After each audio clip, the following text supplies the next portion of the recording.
Hey guys, it's Duke for the Intimacy Liberation Army, and today we're talking about how to have the perfect relationship by understanding your non-negotiables.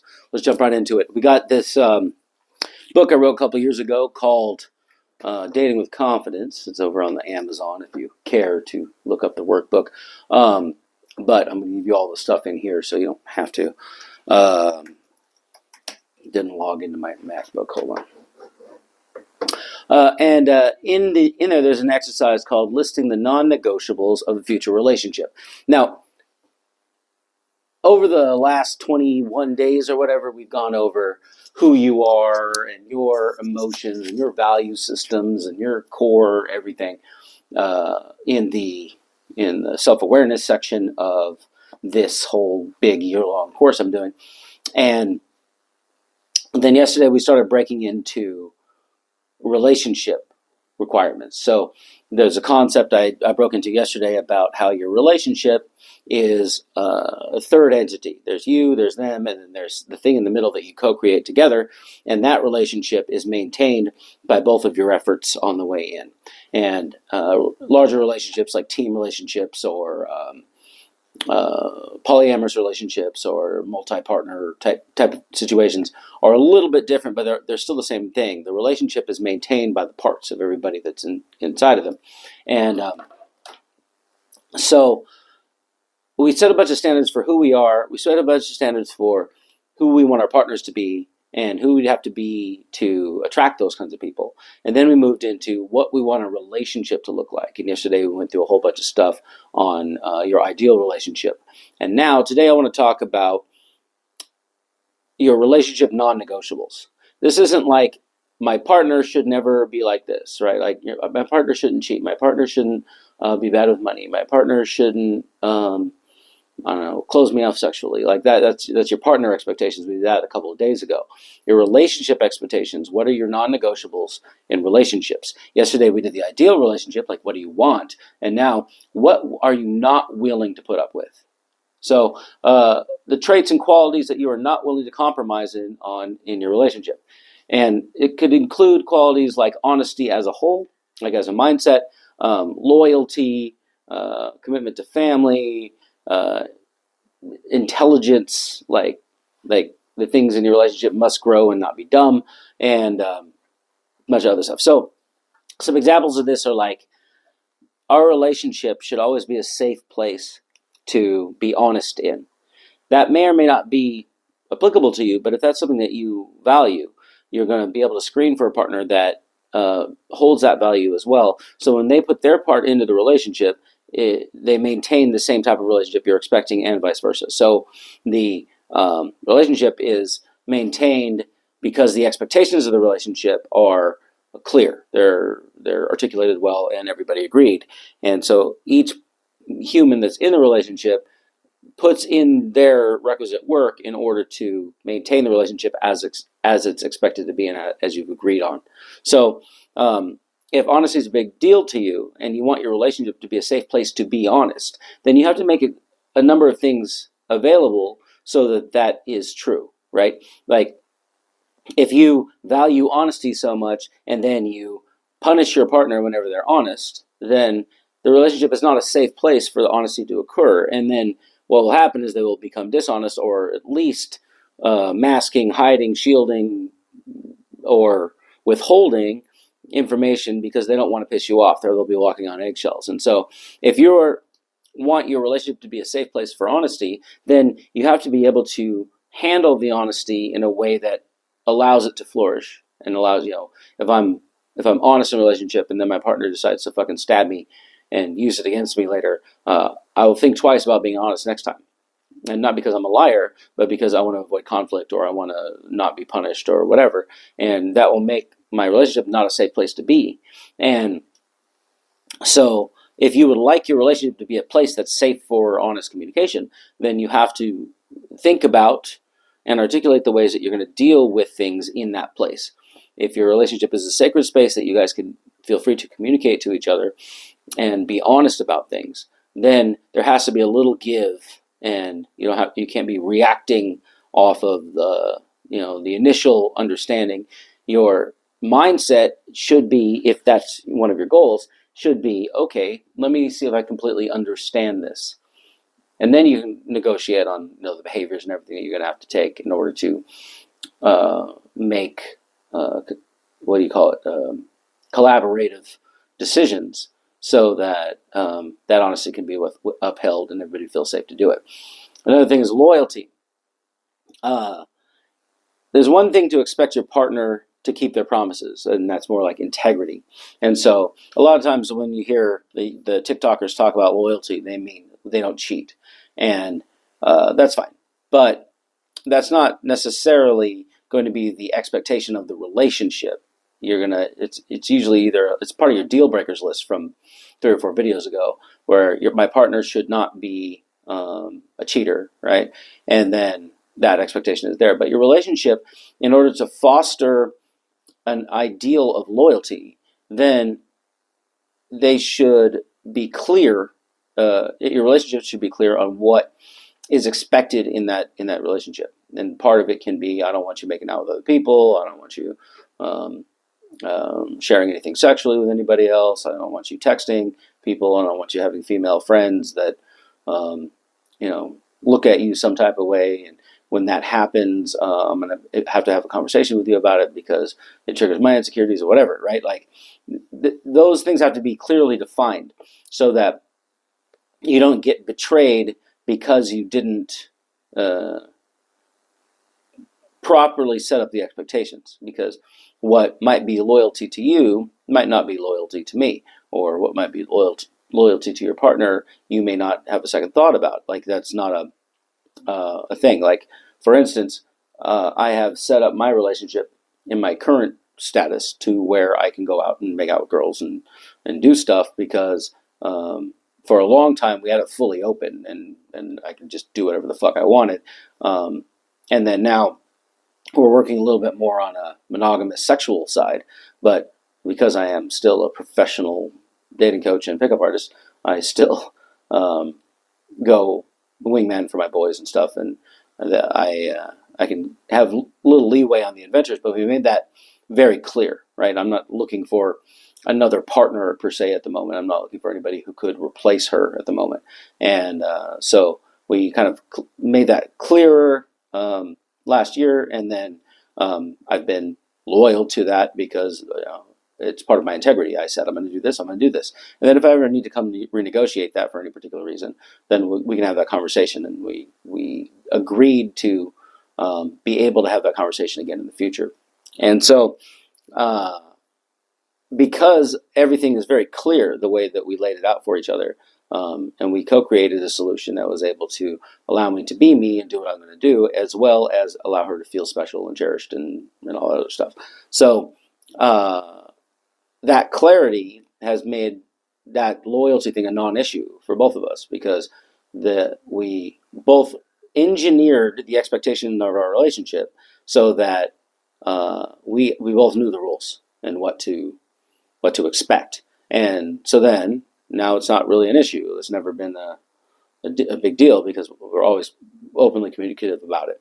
But that couldn't have happened if I was sitting around walking on eggshells and trying to hold things back and being subversive about it. And so the expectation in our relationship that we should be able to talk to each other about things, even if we don't agree, has already been kind of overarching, and it kept it there so that we maintain a good respectful status with each other, even if we don't agree with the same shit. So another thing is intelligence. So some people just want to enjoy life and see the world, and they don't care to be super intelligent and constantly push for academic or mental growth. They don't expect their relationship to be that place. They do that on their own. Like one of my closest female friends, she reads voraciously, fiction and nonfiction, and she just does all that stuff. And she doesn't really sit around and talk about it with her partner because that's her inner world, right? Her relationship doesn't have the expectations to have growth and intelligence involved there. They're worried more about sexual compatibility and her nurturing support of his entrepreneurial life. And so that intelligence thing is not part of their relationship thing. It's not part of mine either. But some people want to be able to go back and forth in an academic or philosophical way with their partner, and that relationship should have an expectation there if that's something that's part of the relationship ideals that you have. So if it's non-negotiable that you have somebody to philosophize back and forth and solve big mental problems with, then make sure you state that and make it clear in the beginning. Because otherwise, if other people don't hold that high in priority, it's like if you're dating me, you'll hear me talk all the time about philosophical shit all the time, but it's not part of my relationship negotiable, non-negotiables. Like I don't care if my partner wants to work through the problems of the world with me. That's part of my own individual pathway. And if they do, it's fun and fine and great, and I like to hear their opinions and I like to give my opinions and all that stuff. But it's just not part of my relationship expectations. If a woman that I was dating didn't do that, I wouldn't care. So, but if that's something you care about, then make sure you make that well known and co-create a relationship that will foster that and its growth. And then the next thing is the next example of something that you could have in your relationship non-negotiables is respect. Now, respect, again, just like all of these other words, intelligence and loyalty and whatever, they mean very specific things to very, very different people.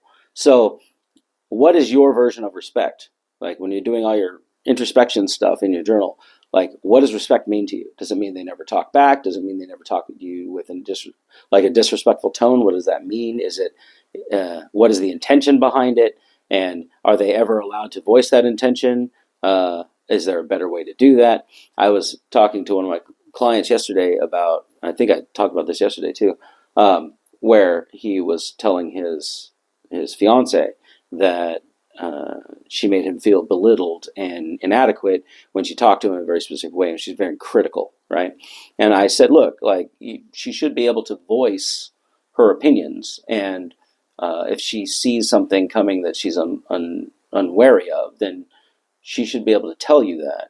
And so if it's just a matter of how she's telling you that, that makes you feel some type of way, then can you engineer a way that she could tell you those things that would make you feel less inadequate, and yet you could still step up and serve her by addressing the problem from a cold hard logical perspective. For instance, if you get to an emotional feeling, I'm not worthy of being able to fix this, it makes me feel inadequate, so don't talk to me like that. Like that's, it's not gonna move you very far, because if you're supposed to be the provider of safety or the provider at all or a leader in the relationship, and then they can't come to you, the person who's in the supporter role can't come to you and voice their issues, then you're not a good leader, right? Like that, then they have to figure out a way to lead themselves, and that's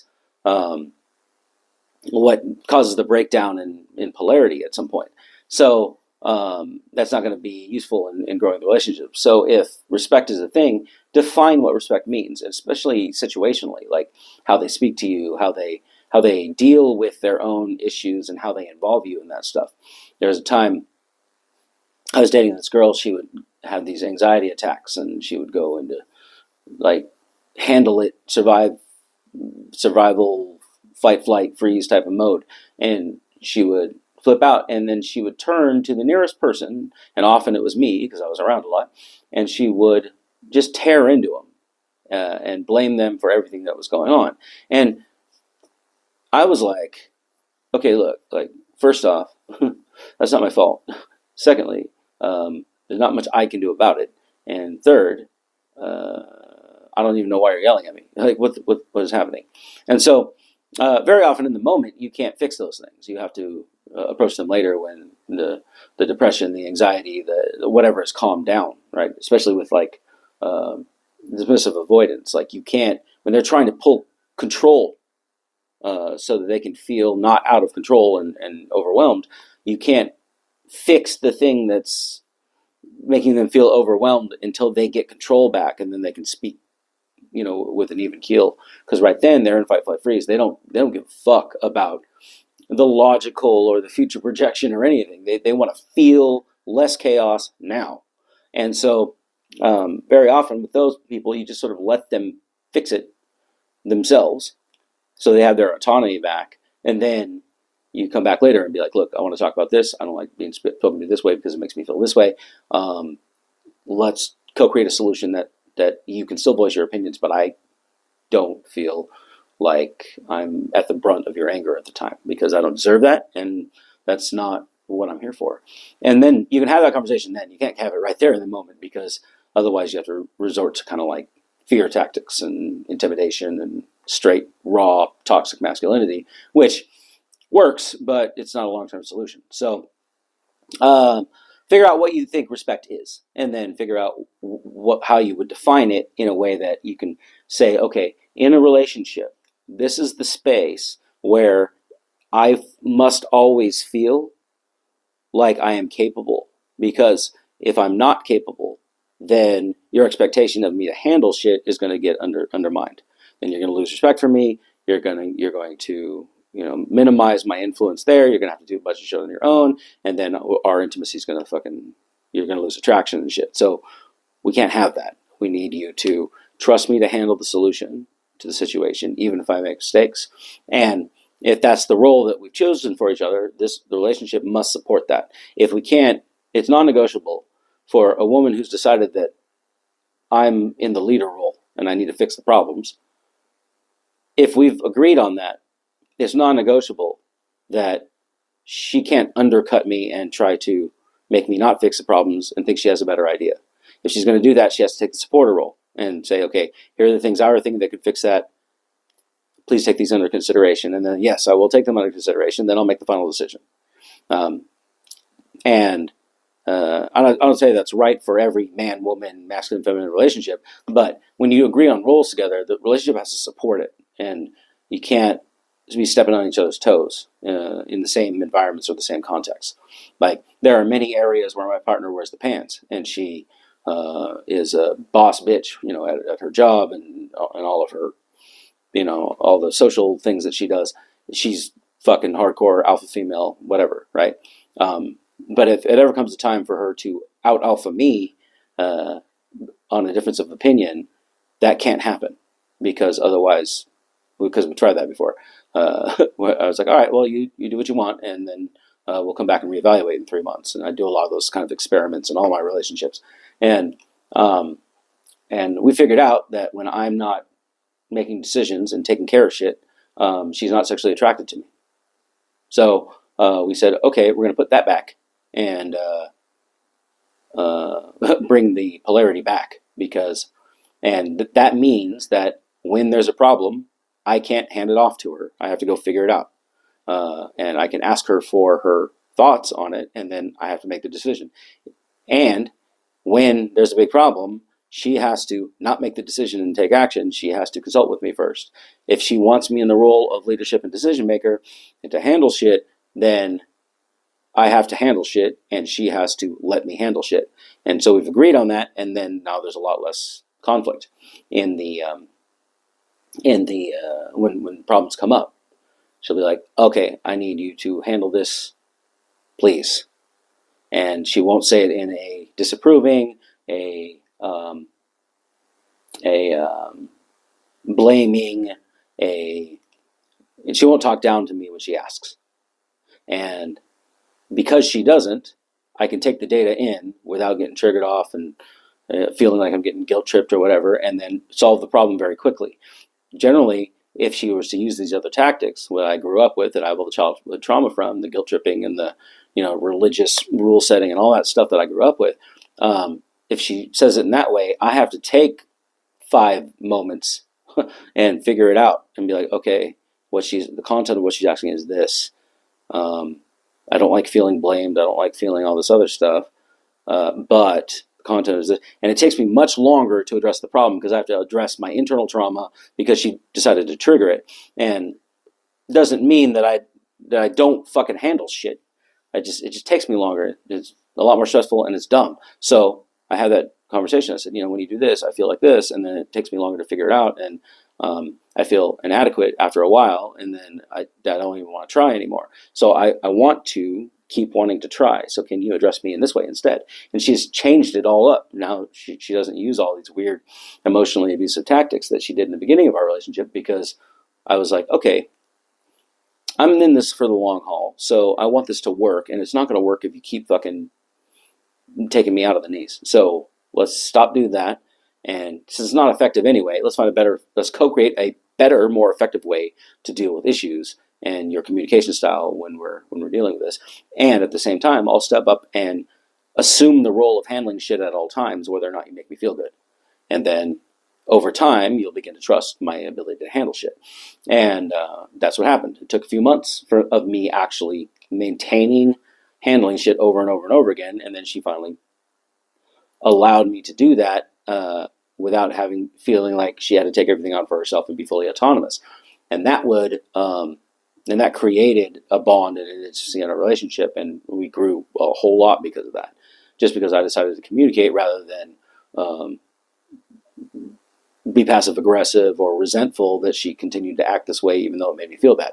I was like, look, it makes me feel bad when you do that because of these reasons. I think this would be a better way to do it. What do you think? And we co-created a new solution, and it's much better now. So another one of these things, shared values, emotional maturity.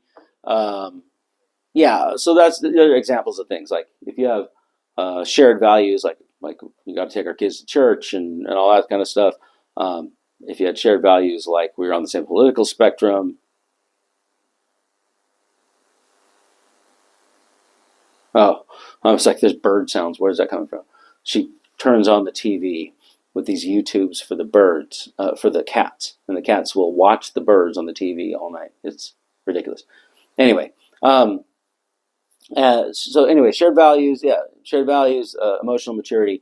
We're all at a different level of consciousness. We were talking about that yesterday, where sometimes you like to come home and you like the drama. Early on in this relationship, we liked being at each other's throats. We did the whole toxic yell, blah, blah, blah, and then crumble down, fuck a lot, and then, reset everything. But I got sick of it because sometimes it was just drama for drama's sake. It wasn't an actual problem to be solved. It was just like, this is how I feel. Release is by flipping out, and then and so I would let that happen because I knew it would end, and then at the end there would be like this redemption process. But that is basically an abuse cycle. And once I figured that out, I was like, we need to stop this shit because the head's good, but fuck, like, why do I have to be on eggshells and everything, right? So then I'd come back and say, look, that doesn't concern me, that issue, and I am concerned for your feelings, of course, but that blame isn't here. Like that's not me. And so let's talk about this when you're not all amped up. And then she would get mad, and then she would calm down, and then we'd talk about it, and then we would grow. And eventually, in the beginning, our relationship didn't have an expectation of emotional maturity. I didn't have an expectation of we're going to speak to each other like we respect each other, like we're on the same page. We didn't have that expectation. And then over time, we kind of grew that, and then now it's non-negotiable for me. In any relationship, I'm not going to have people talking down to me or blaming me for things just to emotionally poke me. I'm not going to have, if I'm actually to blame for something, then sure, blame me, right? But because I'm all about taking responsibility and being accountable for my shit. But back in the day, I used to put up with the guilt trips and the blames and the feeling at fault for everything because somebody can't handle their own emotions. And then I just decided to quit one day. I was like, no, I'm done with this. I'm good at it already. I don't need to practice anymore. I don't need to be a world-class doormat. So I'm just gonna put a stop to this. And when I had that conversation, it was very clear. It was like, and I've had multiple versions of that conversation over the years for different types of emotional maturity in different situations. And it's usually like, feel free if you would like somebody who will contend with you in this way, feel free to find that other person because I no longer want to be that person for you. It's not something I care about. And I've had that conversation with a few people, like not necessarily romantic relationships. I had that conversation with one of my co-workers at an old coaching company, and every time he called me, he would just love bomb me and say, "Oh yeah, you're the greatest ever, and you changed my life, man. I'd die for you." Da da da. And then he would, when he would get pissed off, he would act out like in a combative way that like if we were standing face to face, I would think you were about to punch me, right? You're threatening basically emotionally, and and so I had that conversation with him. I said, look, I don't want to be that guy anymore. I'm not the guy who needs to calm you down whenever you're fucking flipping out. You're a fucking man, dude. Handle your shit. And then I said, look, when you do things like this, it makes me feel like this, and I'm not able to uh, adequately solve the problems quickly because I got to deal with the stress and the bullshit of me thinking you're going to flip out on me again, and I don't really like walking on eggshells around people I respect. So I will have to stop respecting you if you continue to do this shit, and then that's going to fundamentally change our working relationship and the way we deal with life. And he's like, yeah, I understand. And then he flipped out on me 2 or 3 more times, and I just literally cut him off. Like I stopped talking to him, I fucking blocked him on everything, and I was just like, I didn't even give him an explanation because I already did. I said, look, we should communicate like this. And then he's like, yeah, sure. And then he didn't and didn't and didn't. And I say, fine, I'm not gonna put up with this anymore. And so I cut him off, and then he flipped out again. And he was like, yeah, I would have died for you, man. Blah blah blah. I'm like, okay. And so I left that shit on red, and then I moved on with my life. And now, because I did that, I had such more self-respect for myself and the ability to assert myself. And then when I co-create new business relationships, like the one I have with David at Limitless and the one I have with James over at Fit and Finesse, I establish this mutual respect thing. And I say, look, if we have problems, let's be men and solve it. And uh, we don't need to attack each other and try to use childhood bullshit to manipulate each other. Let's just talk about it. And if you need a moment, fine, take a moment and then come back and we'll figure it out. And then those relationships are great, and I'm making money and they're making money and we're creating great content and everything's cool. So like um, being able to understand your non-negotiables for the relationships that you create, whether they're romantic, business, or otherwise, and being able to articulate them clearly removes a lot of the problems all the way down the line. I feel like the world has enough suffering and problems that it's going to throw at your face. And you don't need to be creating new problems, creating extra problems in your relationship just by not setting the expectations clearly. Ambition is another example. Some people want a really ambitious relationship where the relationship continues to grow and continues to flourish and encompasses more and more people and encompasses more and more money or encompasses more and more resources. And some people don't.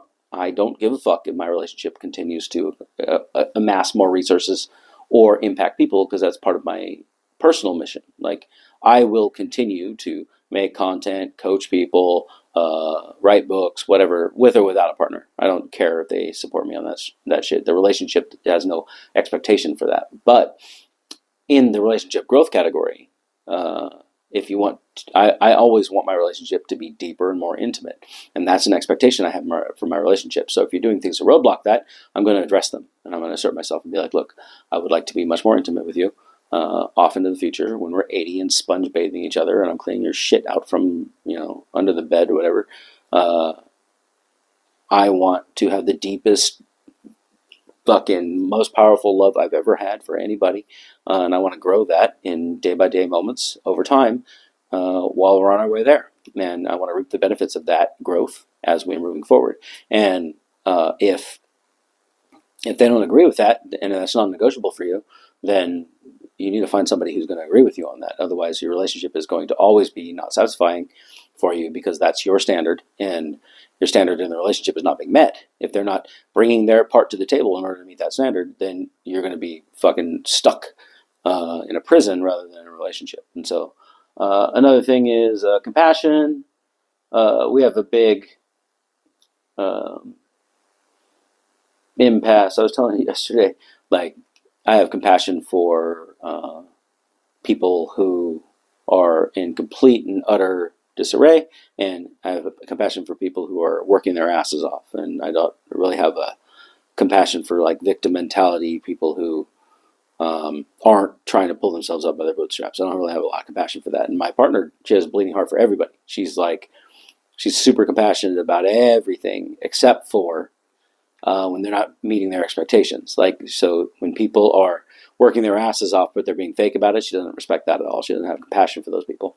So we have a good kind of intermix. I don't give a fuck if she's as compassionate as I am in the areas that I am, and she doesn't give a fuck if I'm as compassionate as she is in those areas, as our individual expectations. But if that was a thing in our relationship where I expect our relationship to be a place where we can discuss and execute more compassion to the rest of the world, then we'd have to define that and agree to it so that we could both put in enough of our resources in order to make that flourish and be a safe place, or be a growth, what do you call that thing for plants? Like a habitat for that compassion to grow. Like I said, I don't have that standard, but it's an example from my book on something that you might expect out of your relationship and would be a non-negotiable. So those are a bunch of examples of non-negotiables in a relationship. And the key point here is making sure that you understand that the relationship is a separate entity than the both of you. And your individual resources go in to create the relationship as a whole. So we were talking about your expectations for yourself, your expectations for your partner, and now we're talking about your expectations for the relationship. Yesterday we had the ideal relationship. Now we have the non-negotiables. So go into your journal, figure out what are the non-negotiables in my relationship. If I'm going to create a romantic relationship with somebody, what will I not put up with if it's present, and what will I end the relationship for if it's not present for any length of time after I communicate it? And write all that shit down. Spend a lot of thought on this stuff. What are the different things? I gave you a whole bunch of examples in this video. Play it back at 2x if you want to get more whatever. And I think this thing's on Kindle for like $1.99. So if you want to get Dating with Confidence, the workbook on Amazon, it's there. And there's a print version too, I think, but I think it's $6 or something. Anyway, the links are in the description below. The worksheet and the little mini course for this particular episode is going to be in the link below. And I will see you guys tomorrow. Thank you for joining me. If you've been here this long, hit the like button, hit subscribe. It helps out the algorithm. Do a little comment in the bottom if you think I fucked up, or if you think I said anything that disagrees with you, comment. If you think I said anything that you agree with, comment. Otherwise, I will see you guys tomorrow. Thank you for joining me. And until then, stay awesome.